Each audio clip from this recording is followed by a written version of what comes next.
Praise the lord. ఎలా ఉన్నారు? మీ అందరితో ఇలా మాట్లాడటం చాలా సంతోషంగా ఉంది. కొన్ని సంవత్సరాలు భయంకరమైన డిప్రెషన్ గుండా ప్రయాణించిన నేను మీకు చెప్పగలిగేది ఏంటంటే, మన ఫిజికల్ ఛాలెంజెస్ కన్నా మన మనసులో జరిగే యుద్ధాలు గెలవడం అనేది చాలా కష్టం. ఎందుకంటే మానసిక పోరాటాల్లో ఎంత మంది మనకి ప్రయత్నం చేస్తా ఉన్నా మన మనసు యాక్సెప్ట్ చేసే స్టేజ్ లో ఉండదు. బయటికి పూర్తిగా చెప్పలేక, లోపలున్న యుద్ధాలను జయించలేక భయంకరంగా నలిగిపోతున్నారు ఈ రోజు కొంతమంది యవ్వనస్తులు. ఈ లాంగ్ టర్మ్ ప్రాబ్లమ్స్ ఏవైతే ఉన్నాయో, డిప్రెషన్, యాంగ్జైటీ, లోన్లీనెస్ అనే వాటి నుండి కంప్లీట్ గా బయటకు రావాలంటే ఖచ్చితంగా ప్రతి మానసిక యుద్ధాన్ని గెలిచి తీరాలి. అయితే ఎలా? ఈ విషయాన్ని స్పెసిఫిక్ గా ఈ రోజు మొదలుకొని రాబోయే కొద్ది రోజులు మనం డిస్కస్ చేసుకోబోతా ఉన్నాం. యుద్ధం జరిగేటప్పుడు యూజువల్ గా సైనికులకు ఎదురుగా వారి శత్రువులందరూ లైన్ గా నించుని ఉంటారు. కాసేపు ఆ సైనికుల్ని మనమే అనుకుందాం. మన చుట్టూ ఉండే శత్రువుని చూసి మనకి భయం అనిపిస్తుంది, కానీ మన వెనక ఉన్న మన తోటి సైనికులను లేక మన పక్కనున్న వారిని చూసి మనం ధైర్యం తెచ్చుకుంటాం. కానీ మానసిక యుద్ధం జరిగే వైఖరి అది కాదు.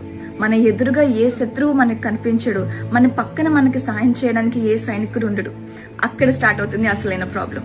అసలు నా అంతటి నేను ఒక్కడినే లేక ఒక్కదాన్నే ఈ యుద్ధాన్ని జయించగలనా అనే భయంతో స్టార్ట్ అవుతుంది ఆ యుద్ధం. కొంతమంది నాకు చేసే మెసేజ్లు చూస్తే చాలా బాధ అనిపిస్తుంది. సంవత్సరాల తరబడి యూపీఎస్సీకి ప్రిపేర్ అయ్యానక్క, కానీ పాస్ అవ్వలేకపోతున్నాను. లేక లేక దేవుడు కుమారుడిని ఇచ్చారు, ఆ కుమారుడు కూడా చనిపోయాడు అక్క. కొన్ని సంవత్సరాల నుంచి ఎదురు చూస్తున్నాను, నాకు బిడ్డలు కలగట్లేదు అక్క. చివరి మినిట్ దాకా పెళ్లి చేసుకుంటానని వాగ్దానం చేసి ఇప్పుడు చేసుకుని అంటున్నాడు అక్క. నేను మనస్సు పూర్తిగా నవ్వి కొన్ని సంవత్సరాలు అవుతుంది అక్క అని విపరీతమైన వేదన, బాధతో నాకు మెసేజ్లు చేసి యవ్వనస్తులు ఉన్నారు.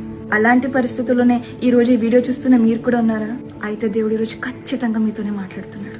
జక్కయ్య యేసుప్రభు వారిని చూడడానికి ఎంతో ఆశతో మేడి చెట్టెక్కి కూర్చుంటాడు కదా. మార్గం గుండా ఆయన వెళ్లేటప్పుడు నోరిప్పి యేసుప్రభు వారిని పిలవడు. అయినప్పటికీ దేవుడు జక్కయ్యని చూసి తన్ని కిందకు పిలిచి నీ ఇంట నేనుందు అని ఒక వాగ్దానం చేస్తాడు కదా.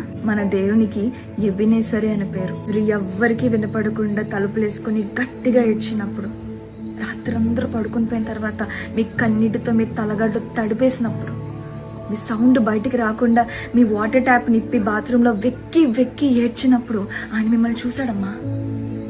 ఈ సాయు ఏ దేవుడైతే జక్కయ్యకు నీ ఇంట నేనుందు అని వాగ్దానం చేశాడో అదే దేవుడు ఈ రోజు నువ్వు నా యుద్ధ భూమిలో నేను ఒక్కడినే ఉన్నాను, నేను ఒక్కదానే ఉన్నాను అని భయపడుతున్న నీకు, హలో నీకే చెప్పమంటున్నాడు. ఆయన నీ పక్కనే ఉన్నాడు, నీ చేయి పట్టుకొని నించున్నాడు. ఇంకా భయపడతావా? ఇంకా ఏడుస్తావా? సో నిబ్బరం కలిగి ధైర్యం కొండము, దిగులు పడుకుము, అస్సలు జడియకుము. May god bless you.